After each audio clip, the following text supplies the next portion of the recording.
That morning, the sky outside my kitchen window was a pale, worn gray, like an old piece of silk stretched thin. Margaret Collins, sat at the table, hands wrapped around a steaming mug of coffee. Wisps of vapor curled upward, slowly dissolving into the cool air. The ticking of the wall clock was steady, as if counting down to something I couldn't yet name. I took a sip, the bitter warmth sliding down my throat, then set the mug down. The silver spoon chimed softly against the porcelain, a small sound that in the stillness rang like an alarm bell. I unlocked my phone, logged into my banking app, and my heart dropped. The savings account I had built over 20 years empty. My retirement fund, my safety net, gone. I logged out, logged back in, but the same cold zero stared back at me. There was only one person with access, Emily Harris, the girl I hadn't given birth to but had raised since she was 10, after her mother, Susan Harris, once my closest friend, passed away. Memories of Susan came rushing back like an old film reel. We met in our freshman year of college, working part-time at a little coffee shop on the corner. Susan always smiled, her golden hair catching the light with every step, her voice warm enough to make strangers feel like friends. We shared everything, fresh muffins straight from the oven, sleepless nights, cramming for exams, long afternoons, simply watching the rain through the dorm window. When Susan fell in love and married, I stood beside her as maid of honor.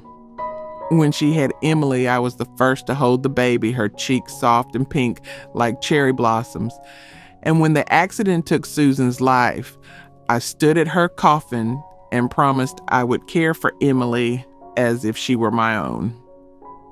I kept that promise every meal, every school year, every birthday cake.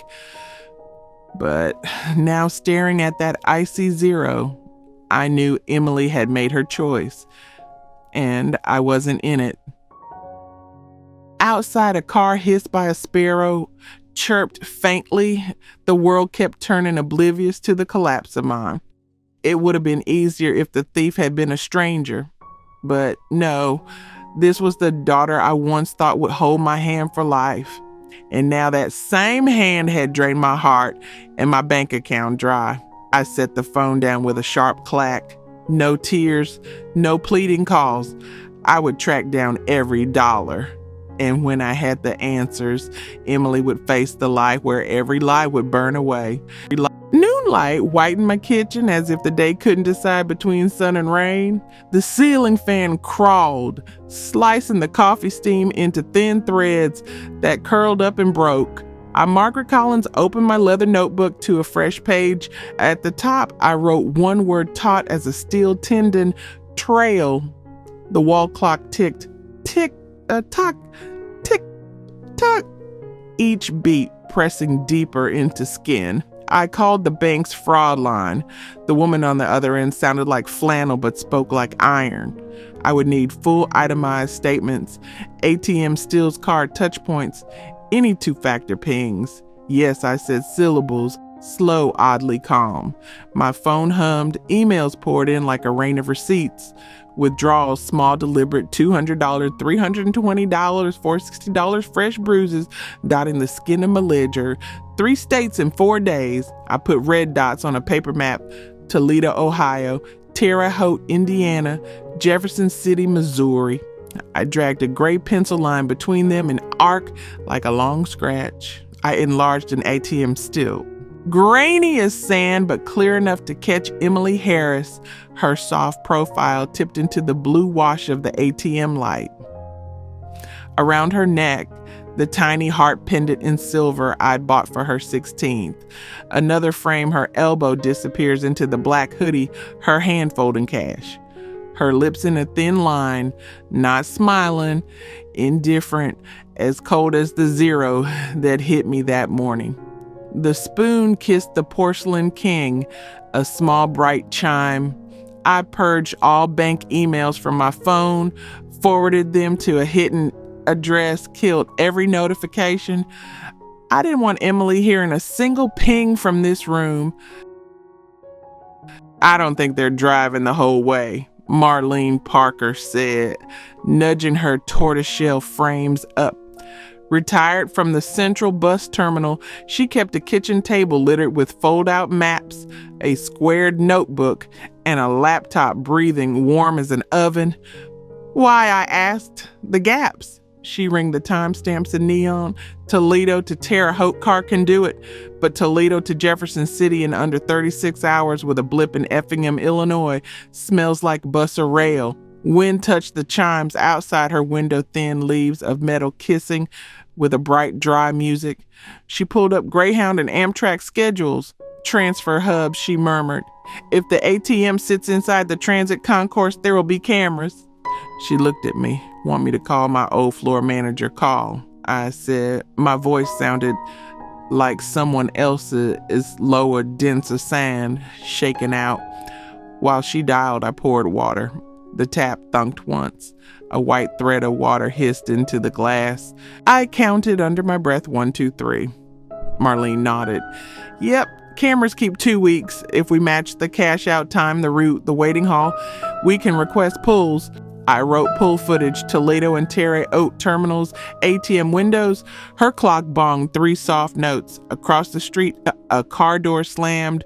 Whoomp! Ordinary sounds braided into a net, the very net I meant to drop over Emily. 2 days later in Toledo, the sky looked like a leaked ink stain. Wind combed the lot with fumes of hot rubber and gasoline. The Starlight Motel blinked vacancy in tired neon. The transformer gave a mosquito whine. At the desk, a tall, salt-spicked manager stood over a sweating jar of lemon water. Bleach and old carpet had married into a single, stubborn smell, the perfume of places people pass through and deny. I need last week's register and the second floor corridor cam. I said, sliding him Detective Alan Brooks' card. I had told Brooks everything blood accounts, kin suspect smeared route. Don't confront, he'd said. Collect, I'll cover what the law allows. The manager sniffed at the card. Cops already told me. Give me the day. And he keyed the date. The monitor bloomed.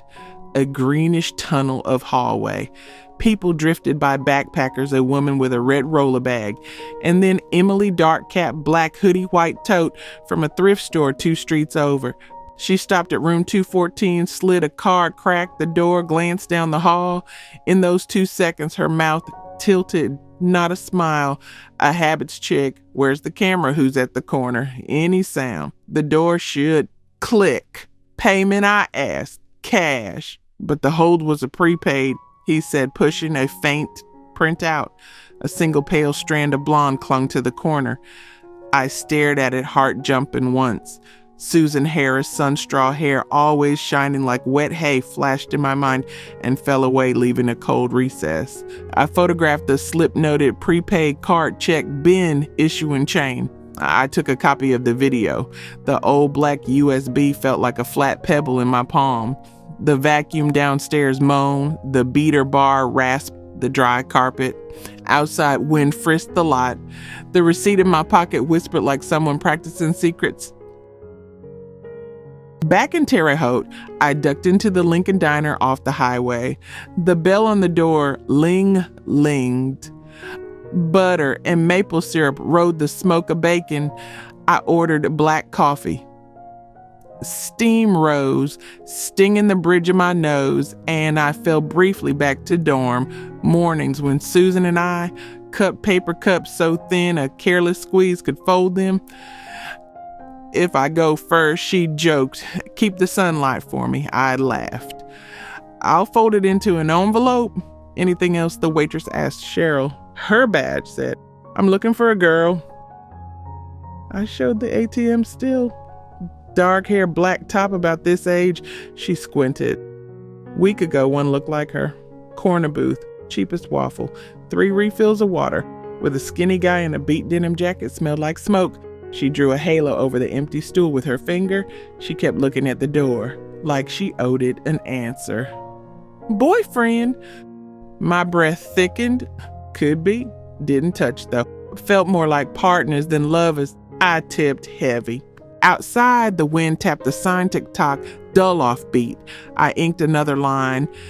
Male accomplice denim smoke no displays. Emily wasn't alone, but Act 2 belonged to me to stripping her aloneness into the open.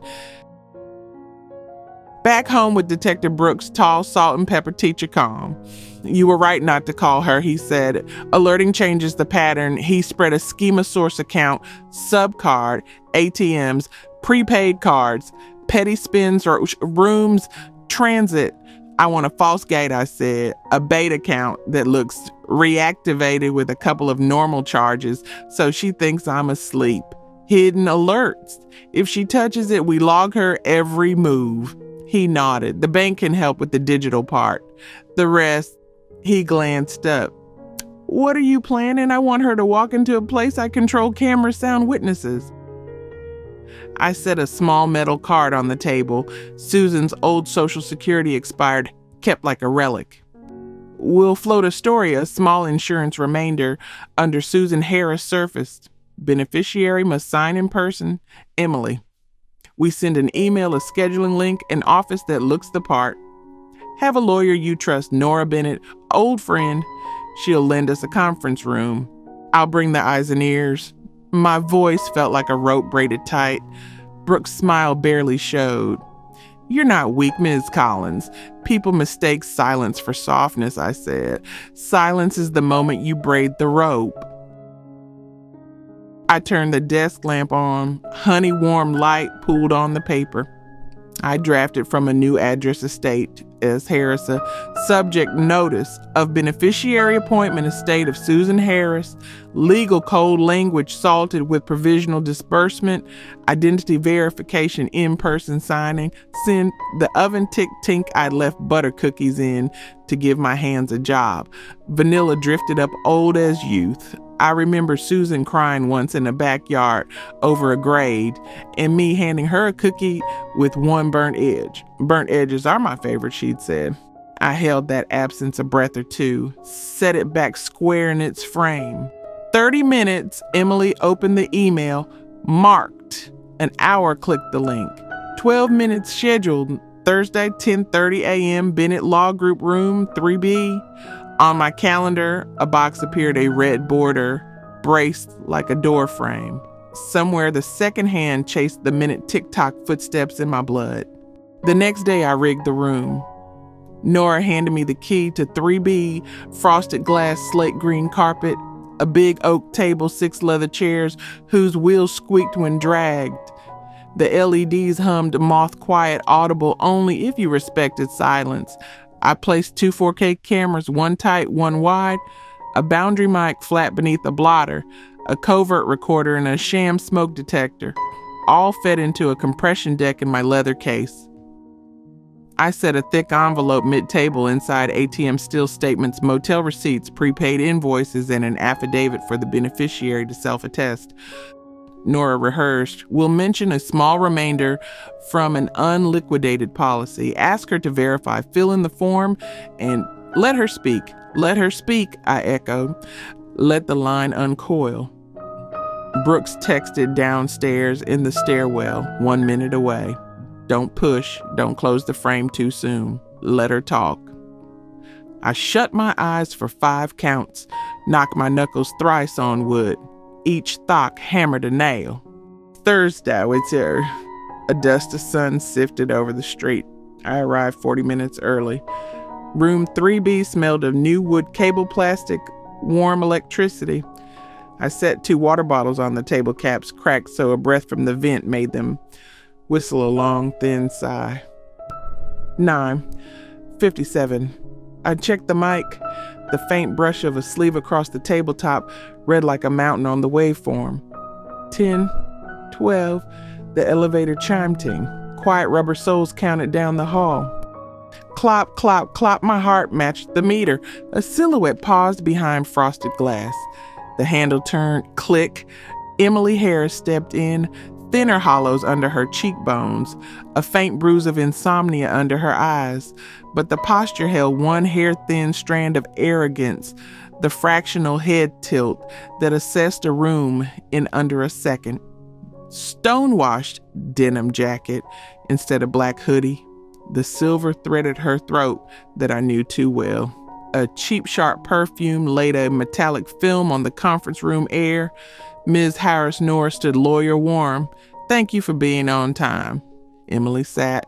Leather squeaked and rolled, then stilled. She placed her bag in her lap, right hand on the zipper mouth like a reflex to cover. "I'm Nora Bennett, counsel for Insurance and Estates. This is Margaret Collins, custodian of the decedent's file, Susan Harris." Nora spoke in slow sentences, punctuated with light, useful silences. Emily's eyes flicked to me, held for a half second. In that slice of time, I saw her at every age: the fifth grader behind the door, waiting for cookies; the teen on the porch reaching for curfew; the young woman turning away at Susan's funeral, all mapping onto this face, hard shut, calculating. "You know why you're here?" Nora asked. "For my mother's estate," Emily said. Her voice had a manufactured rasp, or fear had sanded it. I couldn't tell. "Yes, a small, overlooked insurance remainder. We'll need your signature," and Nora slid the affidavit to her with a blue pen. "As you fill this, include as much detail as possible. Recent addresses, recent transactions for independent identity confirmation." And Nora added, as if reading a weather report, "Any support you've received from your guardian to establish dependency under the file." A flicker lifted Emily's brow. The pen clicked on her nail talk. She bent to write. The mic caught ink on paper. Scritch. Her script, right-leaning, fast, sharp. She entered a current address, a P.O. box in St. Louis. Nora's eyes slid to me match. She sighed. "Could you list recent transactions you recall?" Nora asked, idle tone, fishing line invisible. Emily glanced at the door, habit checked the exit, then wrote, "Toledo $300, Terre Haute $200, Jefferson City $400. The numbers rose like a string of cigarettes lit in a closed room. "Stinging necessary." "Thank you," Nora said. Finally, relationship verification. "Mrs. Collins is guardian under the dissident's instructions. She'll certify if you consent." Nora nudged the thick envelope to mid-table, still sealed. Emily looked at it. Her tongue pressed the inside of her left cheek, the childhood tell when caught. "If I don't sign..." The mic picked a small tremor off the tail of the sentence. "Then the file goes to contested verification," Nora said. "It lengthens process. You'll need to produce statements, proofs." "Many." Emily smiled thin. "Bureaucracy likes swallowing other people's time and lies," Nora said just as dry. Shh. Emily pulled the envelope closer. Paper rasped. She slid out ATM stills, motel receipts, statements. The room shifted a half degree as if the AC changed gears. Her swallow clicked. Gulp. "Tiny? Clear? What is this? This?" Not arrogance now, but a tilt in the voice. "What would appear if this became contested?" Nora said, eyes on Emily's face. "We favor transparency." Emily set the photos down. Thup. She looked at me. "You followed me." "I followed my money," I said, each word dropping like ball bearings, "and what your mother meant to keep for you, which you chose otherwise." Air stretched, then compressed a lung-changing rhythm. In that crease of time, the mic caught a hallway clock missing one beat. Tick. Silence. Talk, as if time too hesitated. Ms. Harris Nora resumed, civil again. "Your choice is simple, sign. Cooperate with restitution under a potential no prosecution consideration from law enforcement, or we forward everything, including today's recording." What you just wrote is sworn self-statement. The elevator chimed somewhere, ting. Men's shoes hit tile. Brooks waited in the stairs, I knew. Air whistled past the bottle mouth. We then died. "How much?" Emily asked, voice sand dry. "Everything you took," I said. "With interest, with fees, with the minimum respect due to the person who raised you." She smirked. "Respect doesn't show up as a balance." Charges to Nora said sliding a sheet section 1708 and 1709 of the Criminal Code, breach of fiduciary guardian duties, financial fraud, unauthorized taking, enough to take the file where it belongs. Emily leaned back. The chair squeaked leather on leather. She squinted up into the LEDs. If I say she whispered, it wasn't just me. The sentence fell like dust, but the mic recorded a small, tight breath after Hunko, as if she had stabbed herself to say it. Then say it. I told her voice level is oak. Names, method, places, and pay. Her eyes moved over the envelope, the photos, the affidavit in her own hand. The thin, arrogant curve at her lips severed a thread. She inhaled. Evan Cole, she said. He said it was a loan. He knew routes, had prepaid stacks, taught me how to keep withdrawals under alerts. Stash, Nora said. Where storage 917 out in Clayton. Reeks of bleach, he wipes everything. The bleach line ran through time to the Starlight Motel, a single odor thread. In the stairwell, Brooks was calling. The deck caught a faint bzzz of radio against wiring. Nora wrote the pen crackle like sparse rain on corrugated iron.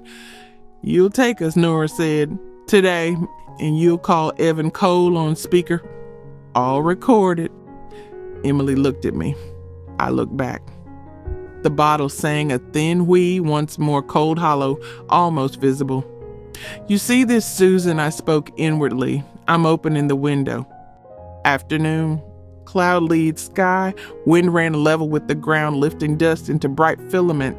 Storage 917, blue-silver doors, rolled metal shutters that racketed in gusts.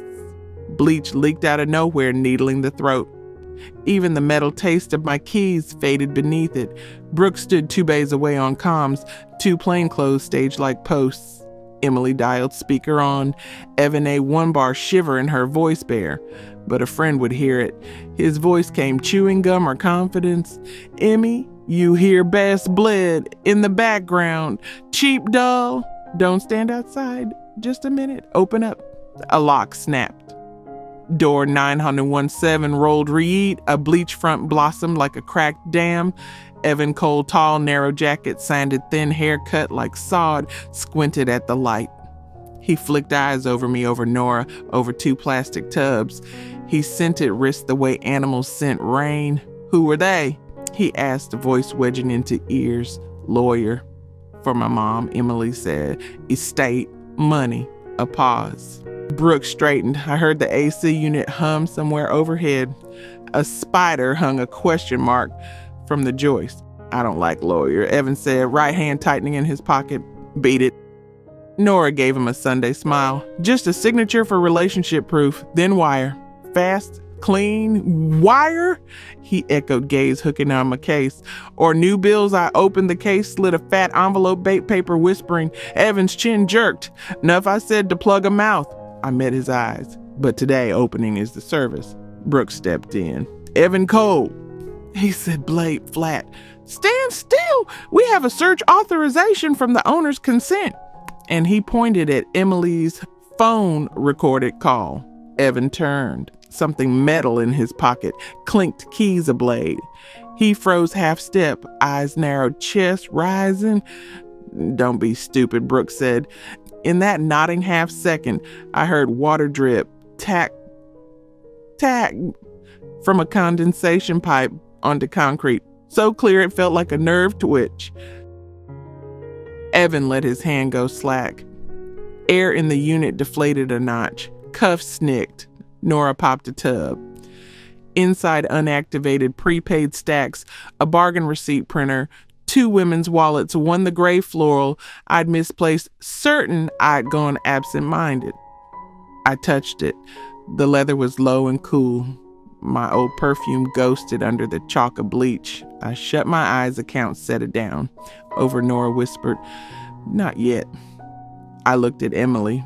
She stood at the frame, wind dragging her denim hair, stringing to her neck like weed. She stared into the air, not at me. There's payment yet. In the soft interview room, sound were felt voices, low footsteps dulled, AC breathing steady. Before Emily lay a voluntary restitution schedule, terms Brooks and Nora stitched together: full repayment on a timetable, full method disclosure, community service, and most important, a written confession attached. Your choice. Brooks said tone oak. Not soft, not cruel, durable. The court will weigh this cooperation. Or you keep your mouth shut and let the paper speak. Emily eyed the pen. The ball clicked tack, small, decisive like a switch. She wrote, scritcher, scritcher, scritch. The room mic captured her breath, ragged on slower on I understand, evening out on I will repay. Her confession sketched my map, exactly Toledo, Terre Haute, Jefferson City, St. Louis windows, ATM's prepaid cereal storage 917, Evan Cole. She signed Emily Susan Harris. At Susan, the nib snagged a fraction. The ink thickened as if clotted. Good, Brooks said, nodding to me. I didn't say thank you. The word was too small for the road behind us. In the hall, the clock told 4. I heard each note like 4 fingernails resting on my old kitchen sill. Susan would not ask me to gulp down rage, but she would ask me to close this with lawn on fire. I left the station into a fine rain that salted the hot pavement. Earth rose iron threaded the air ink and cuffs and signatures. Under the awning, I pulled a butter cookie from my coat. I broke it. The cracked snap rang in my bones. I ate half, kept half. I kept the sunlight. I told Susan, is not blinding. It's enough to dry what people hide damp. Somewhere a church bell gave a single round gong that broke on the rain into widening circles. Before I left, Nora said, on hearing day, I'll sit with you. I nodded. Brooks said, we'll oversee the payments. You can sleep. Tonight, I said, and heard the word fall like a low note. At home, I slid a chair to the kitchen table. The chair across sat empty. I set the cookie half on a saucer, small as my palm. Evening coffee lifted a veil of steam, thin voile over a brown pool. The clock kept steady time, no missed beats. I opened my leather book to trail. I drew a single line from the last red dot to the page's edge. Under it, I wrote 4 words, bring into light. Wet green ink gleamed under the lamp like water. I blew. It dried to glass. The front door gave a small click when the wind pressed it. I looked up, half expecting a silhouette, half knowing there would be none. That's fine. Act 3 will have company. That chair will squeak in Law's bright light. There, Emily Harris will pay in dollars and words in the small bow of a head. And tonight I will sleep. Not from forgiveness, from architecture, the bleach sting, the click of cuffs, the pen carving lines, and 4 quiet words on the page, bring into light. In courtroom 2A, the floor shone enough to throw a sliver of my shoe back at me. The ceiling fans drifted cool air in soft waves over shoulders. Flags the seal and the round clock overhead pulsed like a giant heart tick. Tock, tick, tock. Row 2, I sat with Nora Bennett to my lefty, her statutes open pen, knocking a faint metronome against the margin. Detective Allen Brooks murmured to the clerk by the side door. Marlene Parker laid a warm palm on mine. Her jasmine scent moved like a quiet blessing. The door clicked. Emily Harris entered in the pale gray sweater hair drawn low neck bare. No makeup, a sepia bruise under each eye. As she passed our row, the silver heart caught a pinprick of light. She faltered. I heard rubber heel, scuff wood scrit. Then she sat at the defense table, back straight, hands webbed. Case 22 on 4 fireworks, the state, the clerk read. Judge Raymond Cole, no kin to Evan, bitter coincidence, tapped the gavel thock. The sound landed heavy, a dark note in cold air. The state was crisp drip withdrawals, prepaid purchases, motel invoices, storage 917 with tools and stacks. Emily signed confession of root and sums. Evan Cole sat 3 seats away in orange, his skin gone ash. He smirked whenever his name came up. The video from room 3B rolled Emily writing listing, then naming Evan. Breath's paper rasped, the bottle's whistle, all on record. When I have played through the speakers. Emily's shoulders ticked the flinch of someone swallowing an ice cube to the sternum. Does the defendant wish to address the court? The judge asked. Emily's public defender spoke of first offense, full cooperation, voluntary restitution, and counseling and financial coaching that Nora and I had lined up. He asked for a chance at reintegration. The judge nodded. Ms. Harris, before sentencing, anything you wish to say? Emily rose. The chair behind gave a soft squeak and rolled, then stilled. She locked her hands until her thumbs blanched. Your Honor, she began, not loud but clear. I'm not here to quarrel with what the papers show. I'm here to tell the rest. She turned to me. For a beat, they were not a defendant's eyes, but a 10-year-old's tangled hair, hot forehead on my collar. I chose wrong when I let Evan in, she said, voice cracking it wrong, then stitching itself back. But I didn't start with a plan to steal. I started with fear. The room shifted. The judge leaned in. Go on. She swallowed. The soft gulp touched the mic. Evan got Mrs. Collins' wallet one night off the porch. Evan jerked, but the cuffs held. He had a dress subcard enough to strip it all in one go while she sat inside. He said he'd do it clean in the night before she could lock down. I panicked. I begged to do it slow so she wouldn't collapse. I promised to stash part and get it back when I could. I agreed to travel so he'd trust me not to squeal. I stood under cameras on purpose, chose crowds on purpose, changed routes where bus station ATMs exist so there'd be a trail. She breathed. Her eyes filmed I wore my mother's necklace so she'd see me and recognize me. I knew she'd read signs. A low O slipped around the room like salt on a floor. Nora turned to me. Marlene tightened her grip. Brooks lowered his chin, a statue waking. Proof you stashed part? The prosecutor asked, disbelief not hiding. Emily nodded and drew from her sweater a small key, the shank scuffed B12. Metal kissed woodting faint. Key to a safe deposit box at First Union Bank, Clayton, she said. Inside are 3 cashier's checks to Margaret Collins totaling 40% of what was taken. I stashed what I could behind Evan's back. Planned to mail them anonymous. I didn't get out. The silence widened until we heard the air handler breathe like a sleeping animal. The judge glanced at Brooks. Can you verify now? Yes, Your Honor.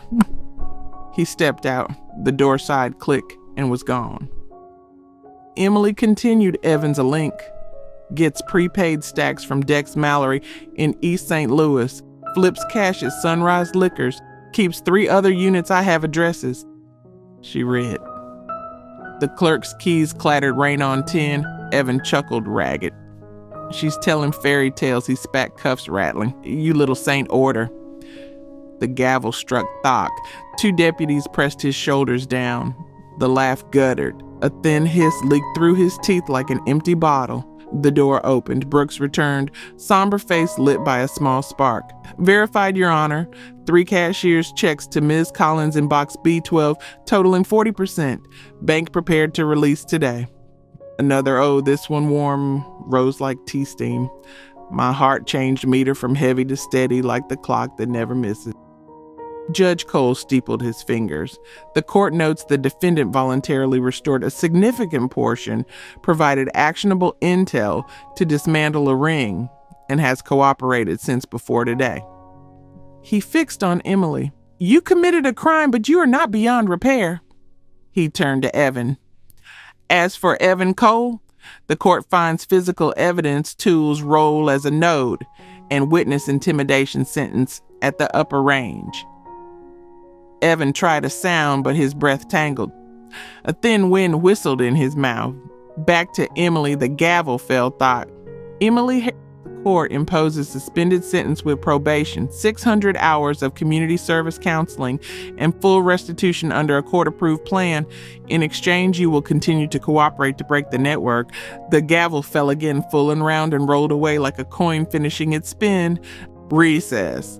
In the hallway, strip lights bead and frosted doors sketched strangers in pencil.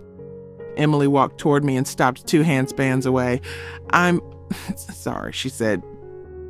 The words were the size of 2 glasses brushing, but they didn't break.